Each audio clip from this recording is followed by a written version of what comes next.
everybody, and welcome back to LRMornings exclusive interview with Michael A. Stackpole.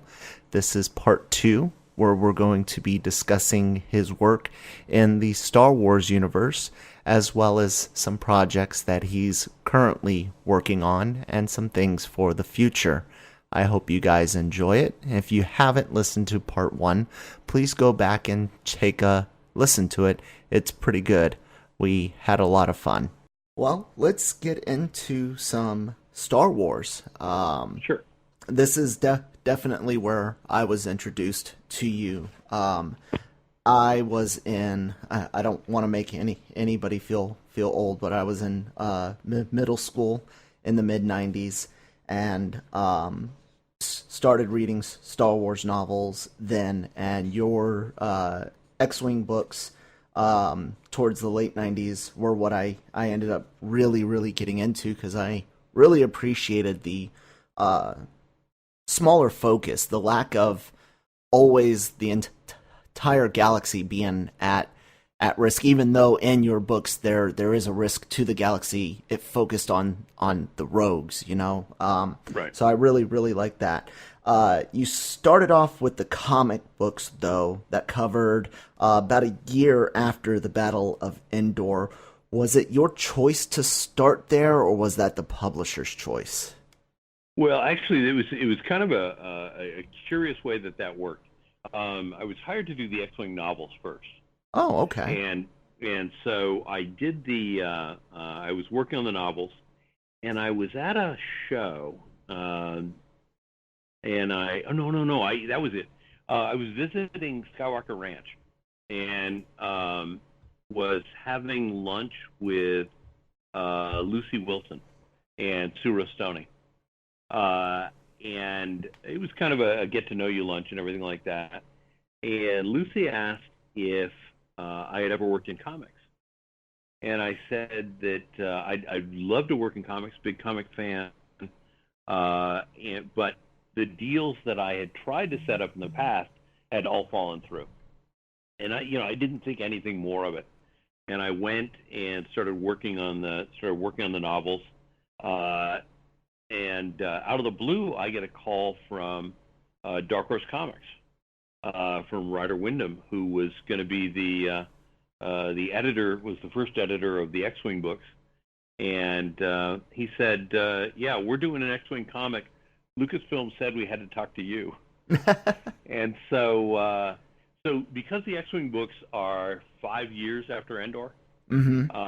and we knew at some point, because of Tim Zahn's novels, we knew that that Coruscant had fallen to the New Republic. We decided that the X-Wing books would cover the taking of Coruscant and all the events around that. So basically the Coruscant campaign, because we figured, or at least it was my feeling, was that even if readers didn't want to read about people who weren't Luke and Han and Leia, that if nothing else, they would be interested in the history of Coruscant falling. Mm-hmm. And then Sue Rostoni called me up and said, "Oh, by the way, we think you probably ought to use Wedge Antilles as a character." And I'd already, because I was doing my research, I'd already flagged Wedge as a character to use, because when you look at he's the perfect character, the perfect bridge character between the strategic level and people who govern things, and new guys on the ground. But obviously, to set up the stories, I had to have a history of the characters. One of the characters, Tycho, part of his history is that he'd been captured by the Empire and had later escaped. And now, as Rogue Squadron was being reformed, because he had been a captive, he couldn't actually be trusted. Mm-hmm. And that's literally taken from, or a slight variation on the way it went in World War II with Allied flyers. if you were an American pilot and you got shot down over France and you hooked up with the resistance and managed to escape, they would never allow you to fly on a combat mission again because they were afraid if you got shot down again and got captured, the Gestapo could torture you and get out of you, the names of your resistance contacts. So that was part of the dynamic that I wanted to be playing with there. So when the comics came along, what we decided to do was burn a lot of that backstory, and it also, because we had moved Hobby and Jansen out of Rogue Squadron for the novels, mainly because I wanted to be able to kill off anybody I could, and I didn't want to kill them off. Yeah. So we had to move them out to make room. Now with the original Rogue Squadron in the comics, we could bring them back in because there were certain Hobby and Jansen fans that had been grumbling about the fact that they had been left out, and so we were able to go back and put them in. Very cool, very cool, and I'm glad that I had the proper pronunciation of Tycho, because I've heard people pronounce the CH as a cho instead, and I've like, no, all my life I've read it as Tycho. Is it Selchu or Kelchu? Selku. Selku? Okay. Yeah. There we go. I was really close because I would say Selchu. So I was banging close on that. I'm so excited and geeking out on that. It's really funny because literally, I'm not sure if you heard this, but there was a definite gasp when he pronounced his name the first time. He was just like, oh my God.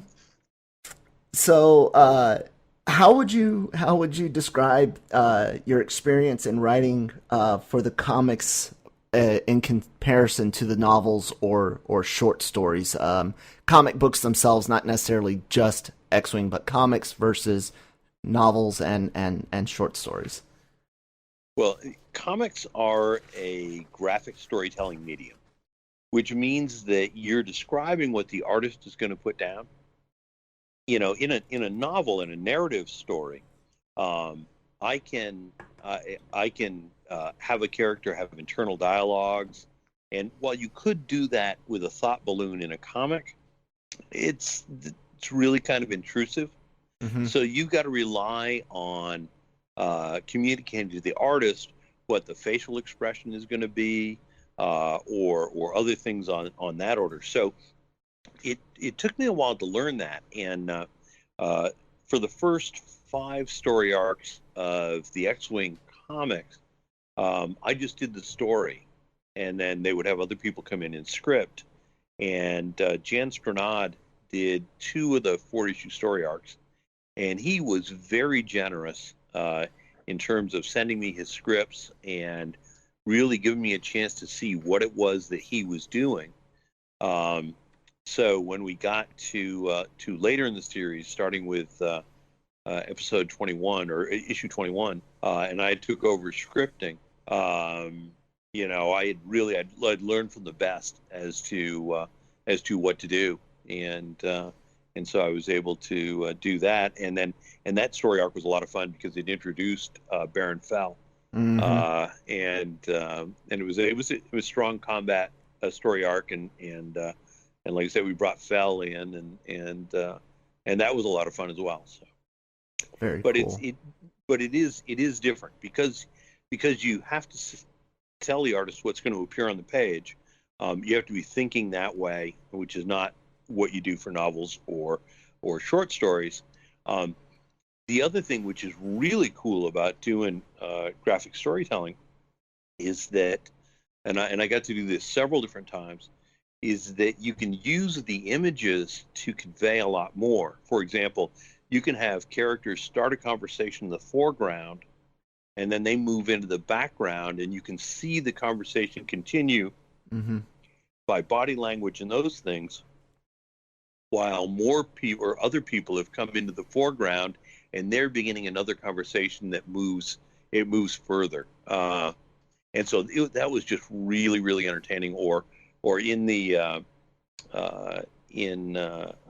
Mara Jade comic, I think it was episode 3, got to do this really cool thing with, in the corner of each page, because Mara starts out in a jail cell. Mm-hmm. In the corner of each page, there are monitors showing her being under constant surveillance.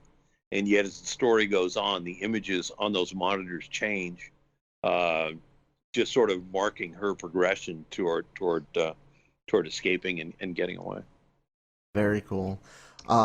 You really expanded the mythology of Rogue Squadron through those comics and the books, of course. The books 1 through 4, of course, cover the preparation and the taking of Coruscant from Isard. How do you pronounce her first name? I've always pronounced it Yazani. Yasani? Okay. I had Yasane, but Yasani, I like that. I can go with that. That's not too far off. Yasani Isard, Iceheart, as she's known in the Star Wars universe, and her treachery with biological warfare, the events and characters became a key part of the entire Star Wars expanded universe. How much flexibility were you given in writing those 4 books? Lucasfilm let me get away with things I would not have let me get away with. They were unbelievably wonderful in that regard. Literally, when I wanted to use a Gand in the squadron, I shot a note. yeah. When I wanted to use Oral, I shot a note via Bantam. Because there was like one picture and a paragraph in one book, and that was all I could find out about the Gans. So I shot a note through my editor at Bantam to Lucasfilm, going, can I use a Gand? Is it okay? I found these little things. Is there anything else you can tell me?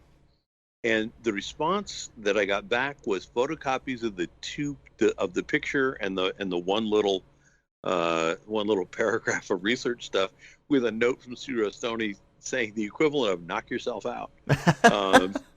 And so I was so they, like I say, they just gave me a lot of freedom. The other thing, when I had met Sue, I said to her, look, if it's going to help you, I can footnote my manuscripts, so I can put in where I drew any of these reference things. And so I would do that for things that I had solid reference on.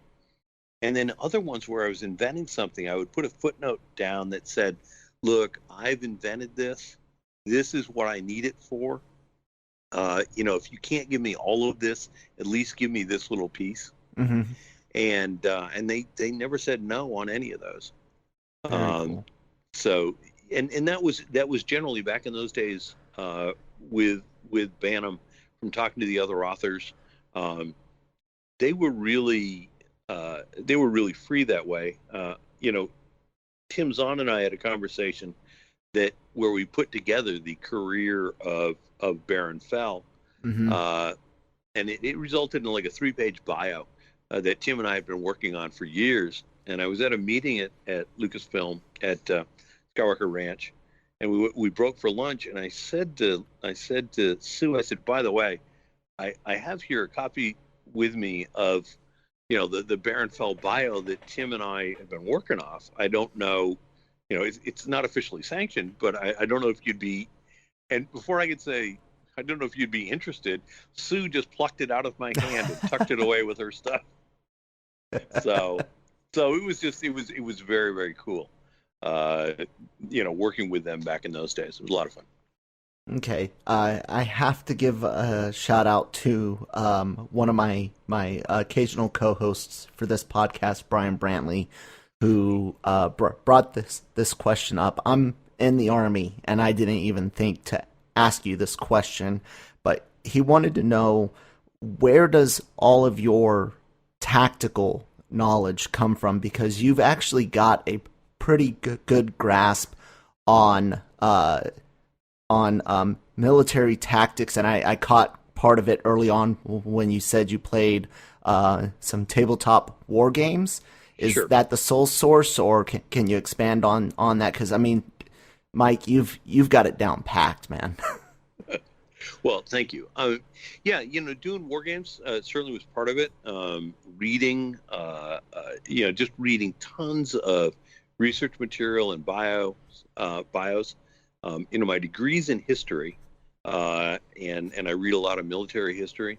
In addition to that, talking to people who have had military experience. My brother, for example, uh, graduated from West Point and spent 32 years in the infantry. Well, appreciate his service. Well, and I will pass that along. So being able to have a resource there, someone to call, or other friends who were pilots in the Air Force. It's people are amazingly generous when you let them know that you're a writer and you're trying to research something.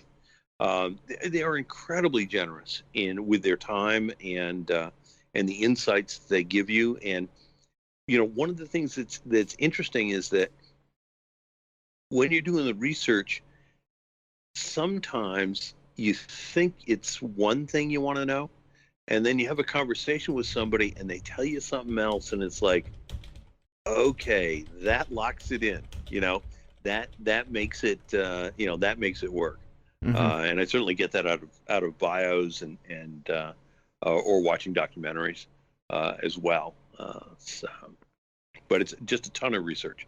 It's basically the way you get that stuff down. Outstanding.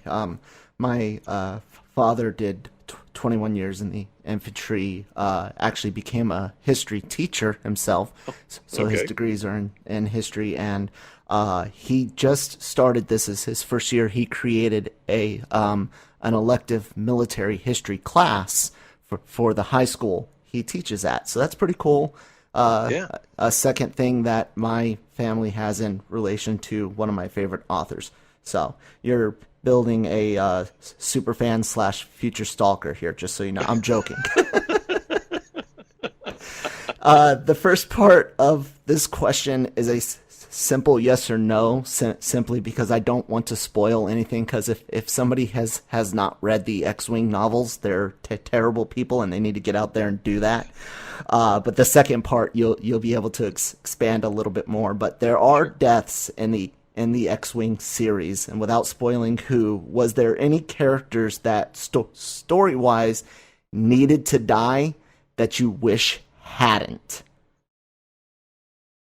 That would be a no. Okay. And then can you explain your thoughts or process on killing off one of your creations? Well, killing off characters is something which is necessary. Mm-hmm. If your work is going to have any sort of verisimilitude or reality about it, it's impossible to write about a war and write about a military unit and not have people die. Mm-hmm. If you don't have people die, you're not writing about real characters. You're not writing about a realistic situation, and you're not explaining to the readers what the consequences are of all of this stuff.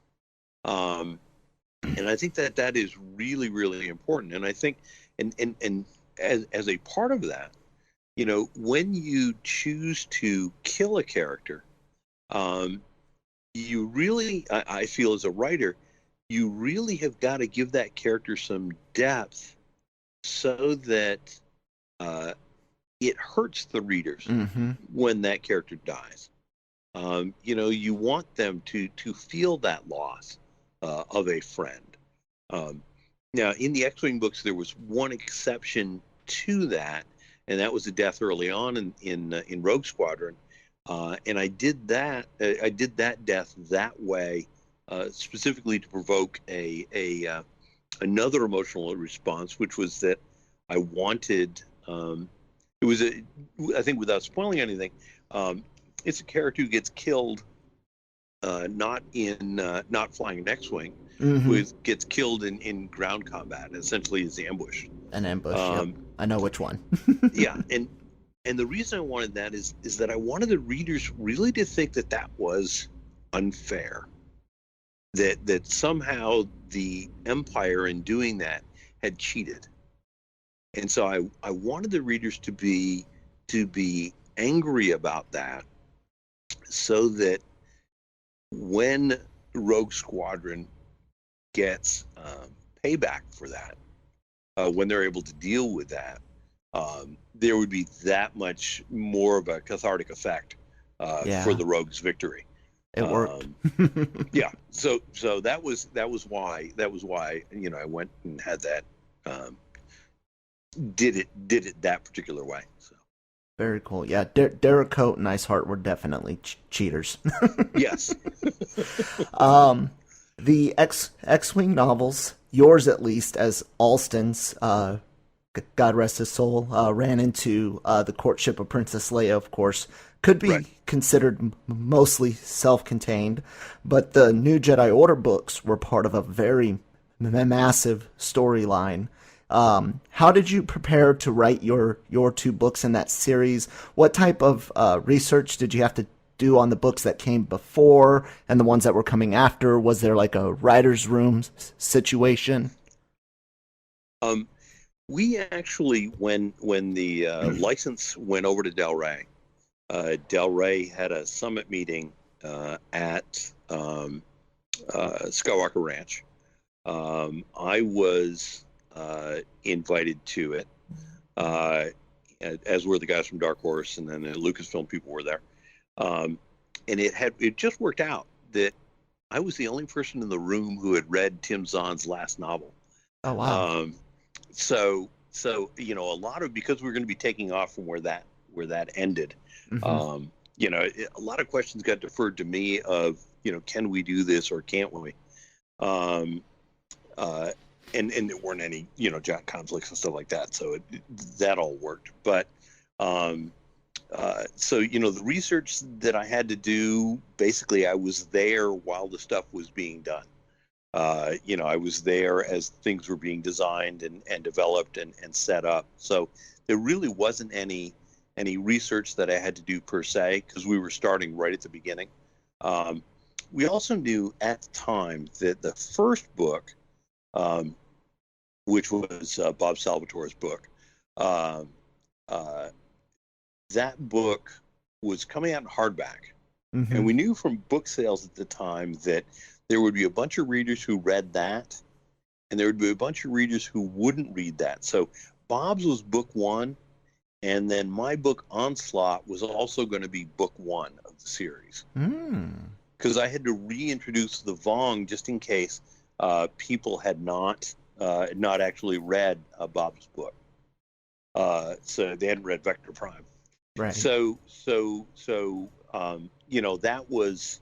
the story was divided up and things were put together, and I knew what was going to come after my stuff. I knew what I had to set up, and I did all of those things, and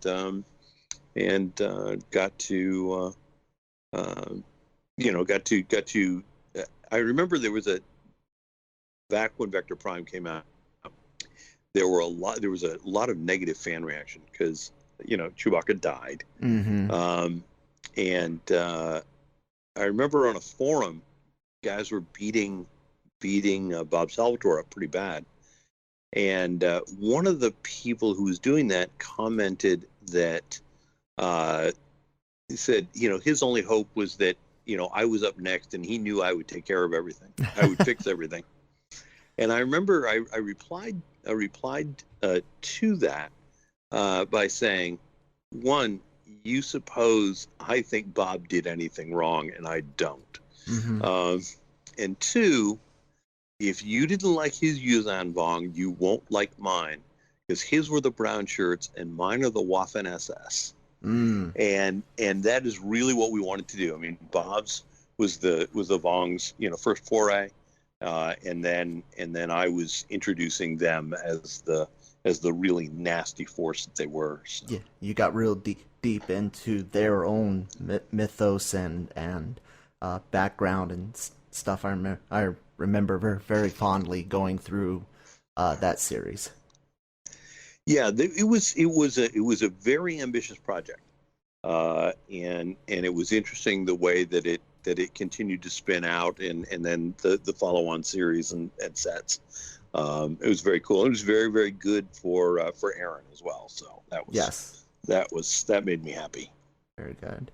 Let's talk a little bit about characters. You've created a lot. I would actually say that you really, truly are the creator of Wedge Antilles, considering how little we get from him in the movies, despite the importance, because he is very important in the films. However, I find your female characters to be some of the most intriguing and interesting. In an age today where representation in science fiction is constantly being discussed, you gave us some incredibly strong and fully developed female characters like Mirax Tarek, Irisi Delaret, Lujane or Luane, and Neri Forge, Yasani Iserd, Asir Sylar. Where did these characters come from? Is there any different approaches you take to creating females over males? To a certain extent, you have to understand that men and women can think differently and perceive differently. Mm-hmm. And so, in doing the research, talk to women, read female characters written by good female writers. So that kind of gives you an idea of the dimensions that you got to play with. And then just go in, and I think this is not just, a male-female dichotomy, but also, for what I was doing a lot with was human, non-human differences. Mm-hmm. So try and figure out how each character thinks, what motivates those characters, and try and bear in mind, again, the differences between genres or differences between species, and make sure that those characters are true to that. I think that the other thing which is important to me is, for me, it is boring to have cookie cutter characters that have got no depth. Mm-hmm. I want them to have depth, because then they're fun, and then they react differently. They present the writer a lot of challenges, and I think the third thing is that no matter what you're writing for characters, especially if you're going to have them develop through a novel, things should not come easily. Mm-hmm. I mean, when you've read the X-Wing books, it almost seems inevitable that Corran and Mirax were going to get together. Yes. But when they first show up, no, it's not there. The wrong sparks are flying. Yeah, exactly. So and this is something that I see a lot of writers do. Is they won't make characters work for it. And look, if a writer's only experience with love and other stuff is love at first sight, and it's been eternal, and they've been happily ever after, God bless them. But for the rest of us in the real world, it's important, I think, to have this stuff be emotionally realistic, and to do a deep dive into psychology. Yes. The way we recognize characters as being real is when they have an emotional landscape we can recognize. Because with a lot of our friends, we see what they look like physically, we hear what they say, and that's fine. But as we get to know them, we read their emotional landscape. We try and accommodate them. If a friend is down, you try and cheer them up. You need to see all the different the emotional range that they have. If you can do that with a character that you're writing in a story, all of a sudden, for every reader, that character comes alive, because that character has got emotional depth and emotional truth. And so it's really, really important that you get that. The other thing, again, as a writer, is emotions provide engagement. So you want the reader,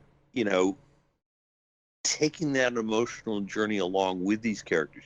You want the reader trying to read their emotions, trying to figure out what's going on with those characters. And that's what will keep them intrigued and keep them invested in the characters and keep them going through the story.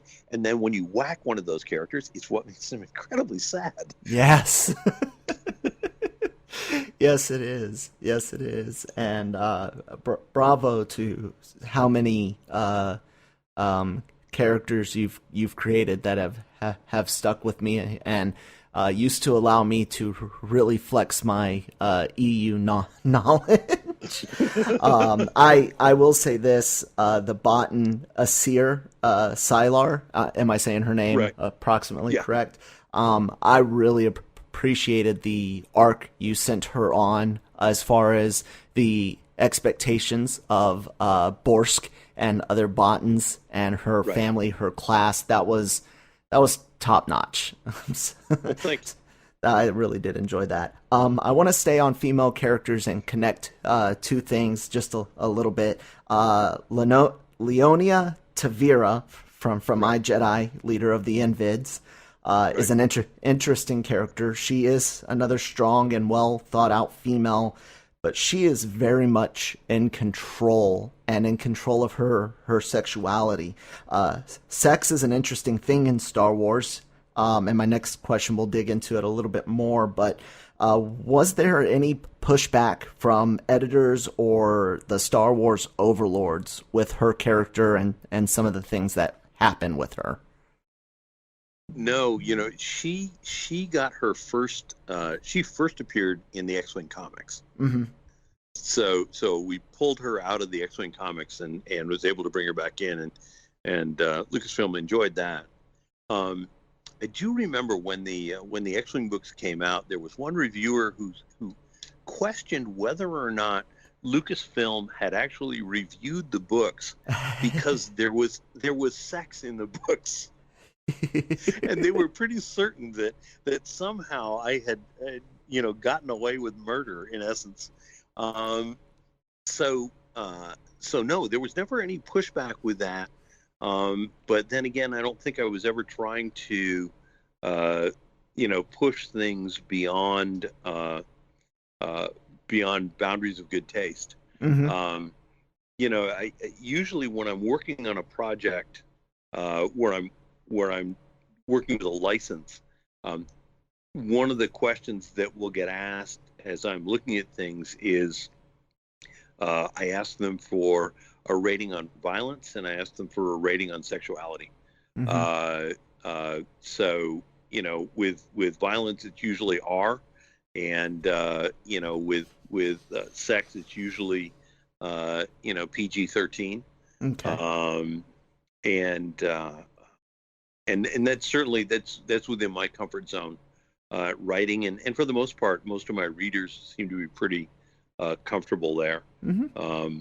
It's always no graphic sex, but we'll fade to black. Yeah. It's obvious people have slept together, and that's that's just the way that's the way that it is. Mm-hmm. So no, there was no pushback there at all. And the issues with iJedi had nothing to do with Tavira's sex drives or anything on that order. The issues there were slightly different, but we all knew that they were going to be issues. So Okay. Well, we'll get there in just a moment. I promise Sure. you we're rounding third, as long as you don't mind. That's fine. You do cover romance and sex in your Star Wars books with style and class. Actually, wrote that down. You cover even interspecies relationships, including having a young man, Gavin Darklighter, ask Karan Horn about some of the mechanics in not so many words. It's a funny bit, but it's something that would be real in that universe. How did you actually come up with your specific approach to the topic of sex in writing Star Wars? Well, I think what was, in the Gavin and Corin conversation in there, it was a chunk of that was the dynamic of the characters. I mean, Gavin was one of those characters, again, sort of built on that World War II model of, the kid who is big for his age, joins up even though he's underage. Mm-hmm. And so Corin kind of feels about him, and I think other people in the squadron felt about him that, he's a little brother. Mm-hmm.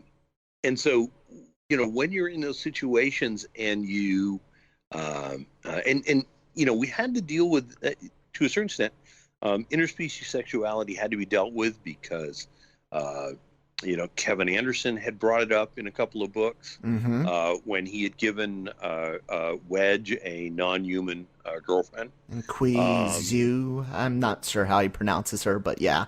Yeah, Quizux, I think Quizux. Okay. Yeah. And so that subject had already been broached, and to a certain extent, I felt that you want to address a couple of different things. You can, excuse me, you can have an emotional attachment to someone, and then you have the question of if these two people are in love. Usually when two people are in love, one of the things they look at is having kids. Mm-hmm. Well, in an interspecies relationship, is that possible? Mm-hmm. In Star Trek, obviously, you had, Vulcans are fertile with humans. But what are you going to do when that's not the situation? Mm-hmm. How are you going to deal with this stuff? What are the prejudices? And again, another issue that we were dealing with in the X-Wing books was the anti-alien or anti-non-human prejudices that the Empire was obviously showing. And so, again, wanted to address that. But once you realize those issues are out there, then it comes down to just asking yourself, how would these two characters talk about this? What would they do? And that was the older brother giving the younger brother the sex talk kind of thing, or as I imagine how it would have had to go. Very cool. Well, let's get into iJedi since you brought it up, and I think I've brought it up Sure. too. It's definitely my favorite book of yours because of its incredibly unique. I actually just refinished or just finished a reread a couple of months ago. What was the inspiration to do it in first person, especially considering it's a Star Wars book, and in Star Wars novels we're so used to following multiple threads? The reason for doing it in first person, and I had a conversation with Tom Dupree, who was my Star Wars editor at Bantam. The reason for doing it first person is that we're going to show a Jedi's journey of discovery on how to deal with the Force. And I felt that it was really important to get inside, to get that inside sense and those feelings that the Jedi had as he uses the Force. And when you're telling that story from third person, even if you stay focused, there still is a little bit of a remove. There's some distance from the character. But in first person, you're getting the character telling you all about their feelings, and the language that they use, communicates those feelings. So I felt first person really needed to be it. Also, I'd written a bunch of first-person novels already, and so Tom knew that I was comfortable with first-person, and it was kind of interesting. Tom and I had discussed what I would like to do. I had no contract. We were at a show and wandered around. It was Baltimore, I think. We were wandering around the Inner Harbor, and so I talked to him about this. And then when he went out to Lucasfilm, because they were going to do another contract, the idea for iJedi was one of the books that he said, oh yeah, by the way, in this next set of 12, this is one of the books. So he turned around and basically sold the idea to Lucasfilm, and so from the very beginning, we knew that was going to be it, and I had no idea what we would title it, but Tom was the one who came up with the title iJedi, and but in the contract and the way we referred to it back and forth, we called it. Goodness gracious. We called it Blue, whatever it was the code name for Return of the Jedi. Blue Harvest. Yeah, Blue Harvest. That was our code name for it, because we knew the second word came out that there was going to be a Star Wars novel titled iJedi, and it wasn't about Luke Skywalker. That there were going to be a lot of people who would be really pissed off. We also knew, but really didn't have solid feel for, how many people had not read the X-Wing books because they weren't dealing with mainstream characters. And when iJedi came out, there was a bit of a backlash from people who hadn't read the X-Wing books, who read iJedi, and their question was, who is this Corran Horn guy, and why is this not Luke, and why? Because they just didn't have the background on Corran, and thank God that was in the days before the internet was the internet, because I would have been. I would have been. Yeah, I wouldn't be on the internet anymore. Hiding in a cave. Pretty much. We knew, because Tim was writing Vision of the Future, or he was writing Spectre of the Past, and then he was going to be doing Vision of the Future, and we knew that Spectre was going to come out, and then 6 months later, iJedi would come out. 6 months after that, Vision would come out. And we knew that Spectre, iJedi, and Vision were kind of an ersatz trilogy that encapsulated, Luke's soul-searching period. And we knew, again, for those 6 months before Vision came out, that iJedi would be hated. These are the issues you were talking about earlier? This is the issue we were talking about earlier. The fact that Corran Horn basically tells Luke Skywalker off in the middle of that book, we knew that would cause a problem, and we knew that book would be hated until until Vision came out, and Mara basically says to Luke, Corran was right. And we knew Tim was going to bring it home. So that was the, that was it.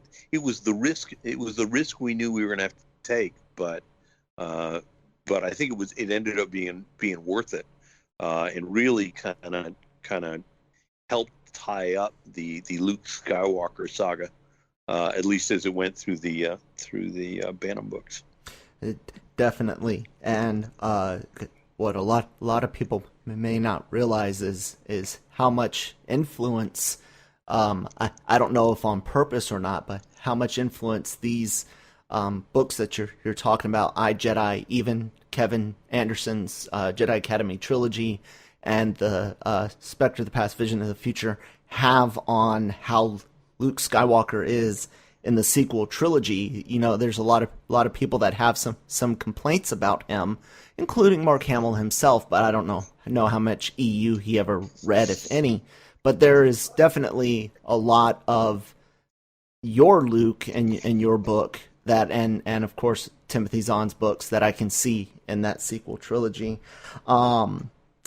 This one's a personal question for me. In I, Jedi, there's a few sayings or proverbs that really stick out, including if you cannot recognize the man in the mirror, it's time to step back and see when you stop being yourself.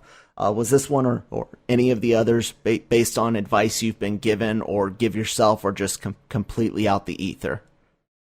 Well, they weren't completely out of the ether. A chunk of research for that book was reading a certain amount of Zen Buddhist material and those sorts of things. But I've always liked reading aphorisms and little sayings like that. And I'm sure that I've go back to the quintessential one of know yourself. I mean, really that's just kind of a variation off of that. But it was one of those things that because Corran's going through this sense of self-discovery. He's been cut off from all of his background. His wife is missing. He's not sure he wants to be a dad. He's basically hit a midlife crisis. And there has to come, for him a point where he realizes how far off base he is. And so this is, it was necessary for him to have that moment of, yeah, I'm way out of bounds. I've got to ground myself. I've got to get back and do the stuff I know is right. And that was, and so that was where, that came. That was the motivation for putting that in. Very cool.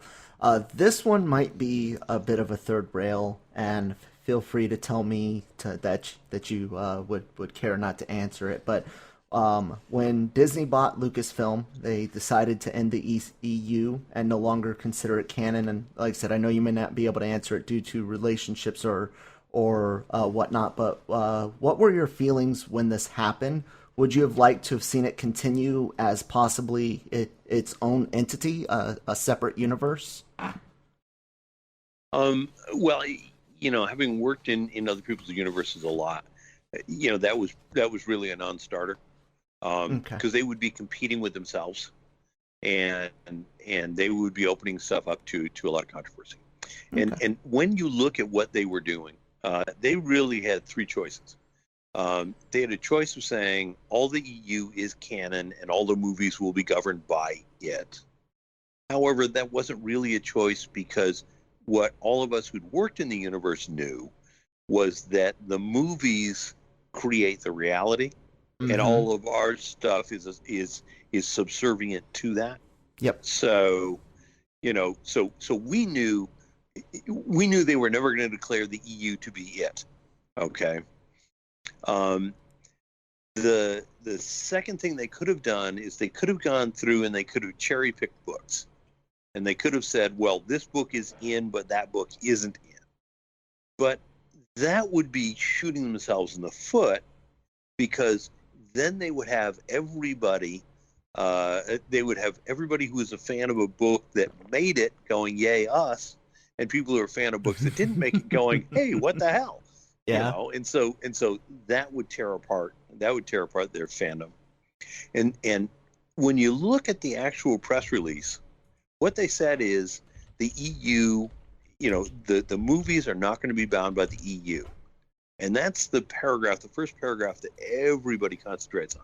Second paragraph says, however, the EU will be a resource that we will continue to mine for ideas going forward.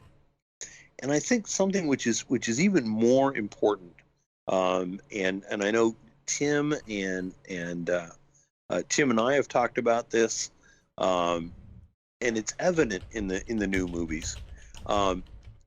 They may not be using our material, but the spirit of our material is all over those new movies. Yes. And when you think about it, the 35-year-old folks who are working on the movies now were reading our novels when they were 15 years old. Mm-hmm. You know, so we got to infect their sense of stuff. And I remember when the first movie came out, The Force Awakens came out. A friend of mine took me to got me into an early screening. Well, not early screening, but the first screening in Phoenix.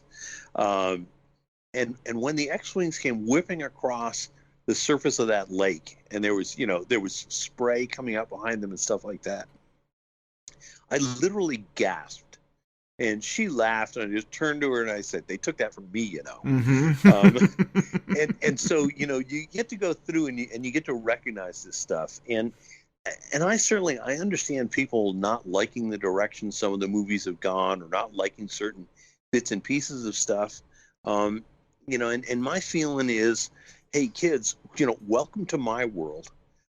It doesn't matter. What I read or I watch on TV or watch on the movies, there's tons of stuff people do that isn't the way that I would do it. But I've learned over the years that you just have to respect someone else having their vision. Mm-hmm. And if their vision makes sense and their vision holds together, if their vision is emotionally satisfying, that's great. Then that becomes the reality. Mm-hmm. If you don't like it, you have choices. You always have the originals or the old EU. Yeah, exactly. You can, the EU books have not gone out of print. Mm-mm. They're reliably available. So, these are things that, nice thing about novels is you can reread them over and over and over again, which I have, and keep finding other stuff there. Yeah, so which I have. I did. God's honest truth. Just had a bit of a rough year this year, and reread all of the X-Wing series, both yours and Aaron's books, and iJedi all throughout this year, and thoroughly enjoyed it all over again, and picked up little things that I could see to use as ammunition against some of the things I don't like in the sequel trilogy, especially Han Solo. I've been kind of, truth be told, a little disappointed with Disney and Han Solo, so I'm like showing people from LRM stuff from the Alston's Wraith Squadron books during the Zenge campaign and things like that. But they are definitely pulling from it, and I've defended both Abrams and Johnson, some of the things that they've done, and said, no, look, this is EU 100%, whether it was on purpose or not, and I absolutely love it. Speaking a little bit more about Disney, I tweeted out to you, it's okay if you don't remember, that we, the fans, needed a Disney Plus Rogue Squadron streaming series, and you responded you'd totally be open to that. If that were to happen, this is totally hypothetical unless you want to give us some breaking news. What time period would you like to play in? Immediately after Return of the Jedi, like you did with your comics and books, or closer to The Force Awakens, or somewhere in between? To a certain extent, that would be something that would be determined by them. And I think a lot of the decision would be depending upon what resources do they have available that will make it cost effective for them to make the thing go. And so, that would be, again, that would be part of their decision. I mean, what I would love to see, and the X-Wing books, as we have them, nothing that goes on in those X-Wing books has been really countermanded by anything in the new movies. Not at all. Yeah, the Fall of Coruscant could be filmed and done really, really easily without breaking new canon. Yep. Yeah, absolutely. And I think the other thing is that it would be entirely possible to because I dealt with a lot of politics and things. I mean, if they wanted to, do a little bit more of a Game of Thrones things with a little bit more politics and examination of what's going on, not as strategic as the movies, but a step up from being, very tactical like The Mandalorian. Mm-hmm. They wanted to do something in that middle ground. I think they've got plenty of room there, both in the universe and the timeline, and just in the breadth of the universe, to be able to play around. Having a mission. You look at television series. One of the other series which is out there that you could have a heck of a time with doing a Star Wars analog is Band of Brothers. Mm-hmm. That sort of show, or its companion, The Pacific.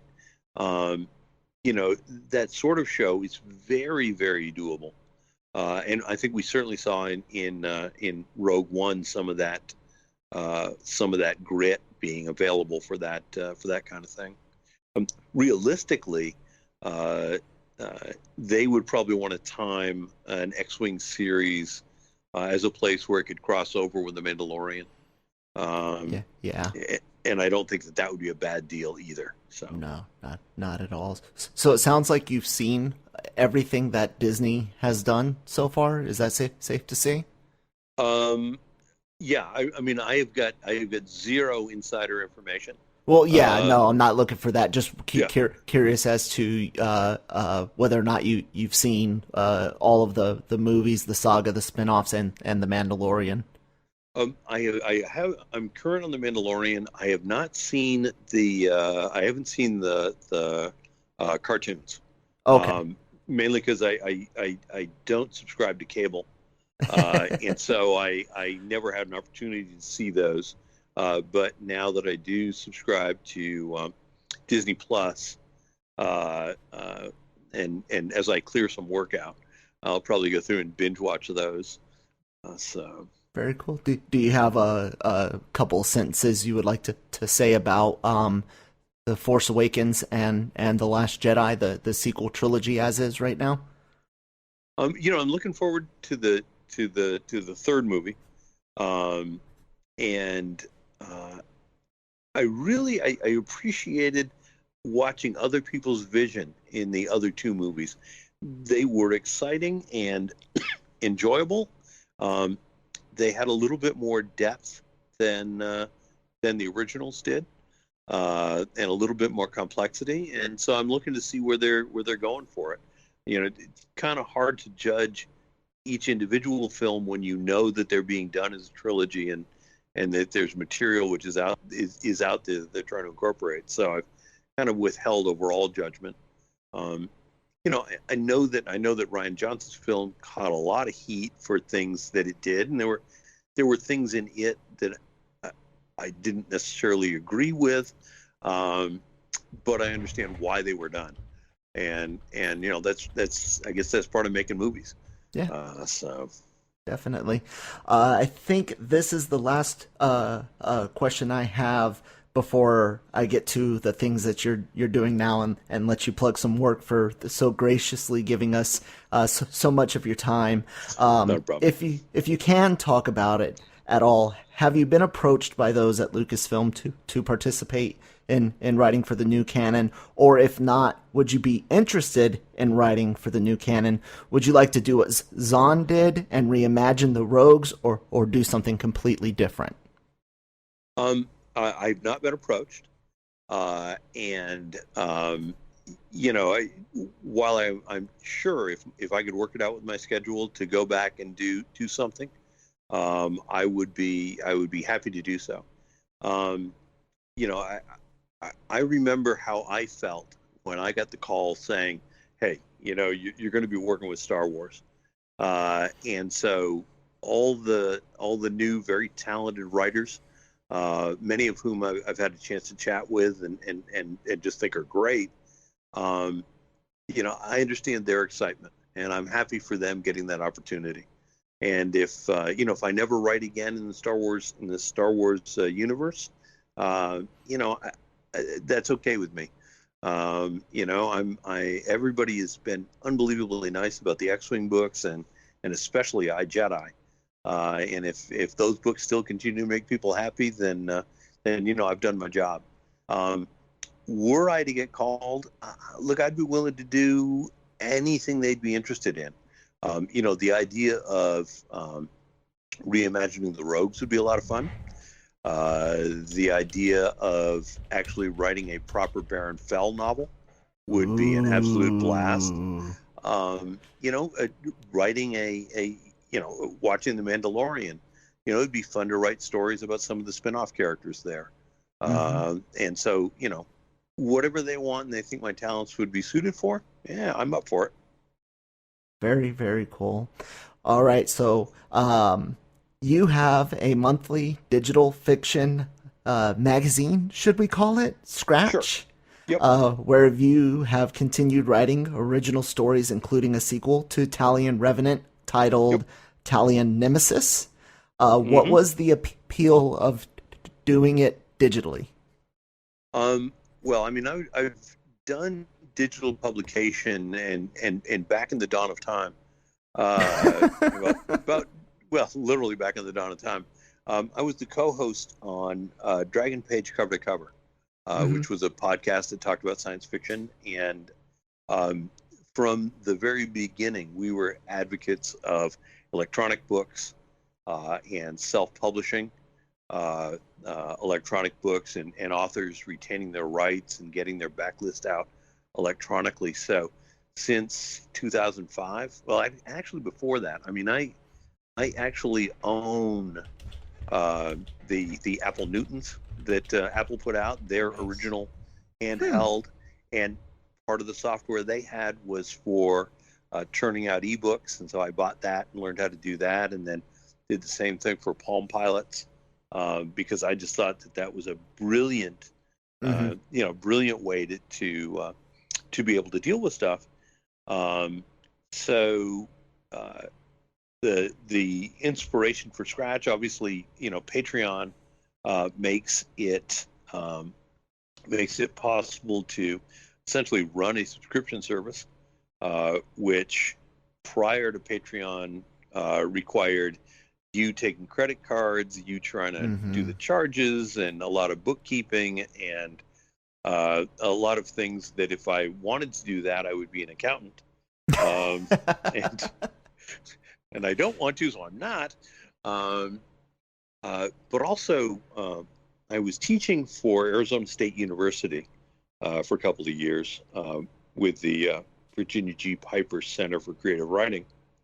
And what teaching afforded me was a little bit of time off from writing, and I started exploring what writers would have to do in the new world of digital publishing and self-publishing to actually make a living.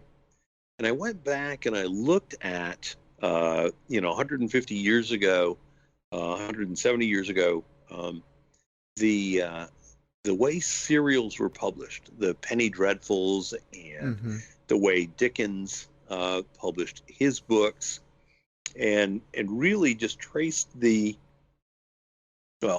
serial storytelling is the way we have learned to tell stories.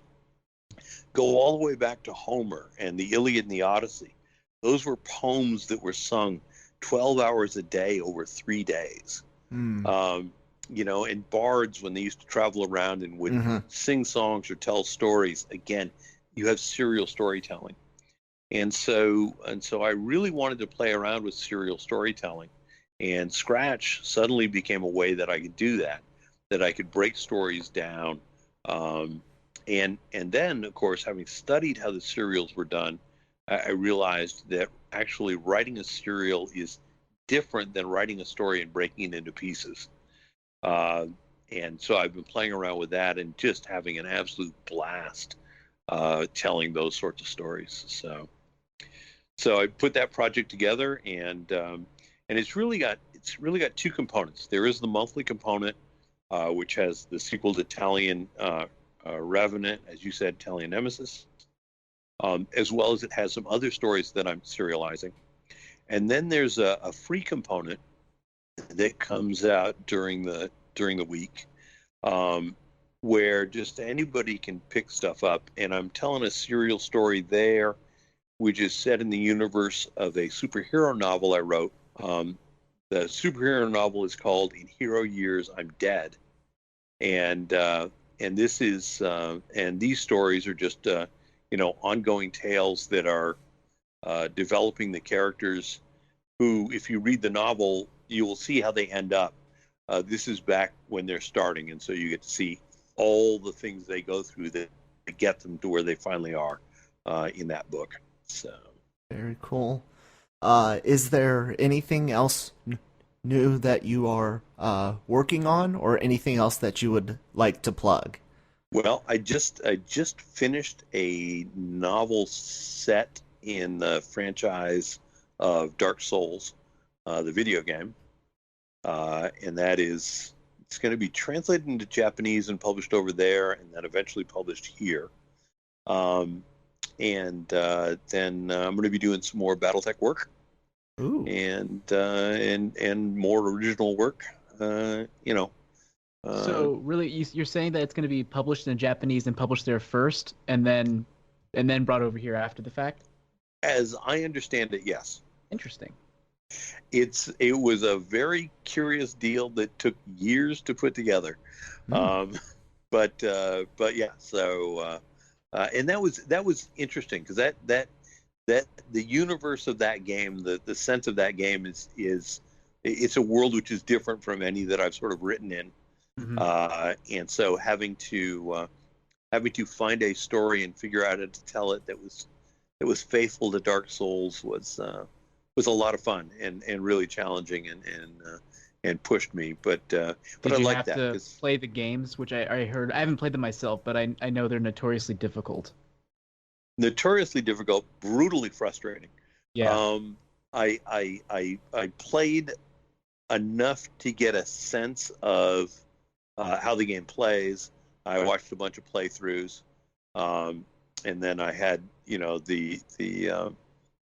I was given my directions on how I should approach stuff and what to emphasize. So. Wow, awesome. Very cool.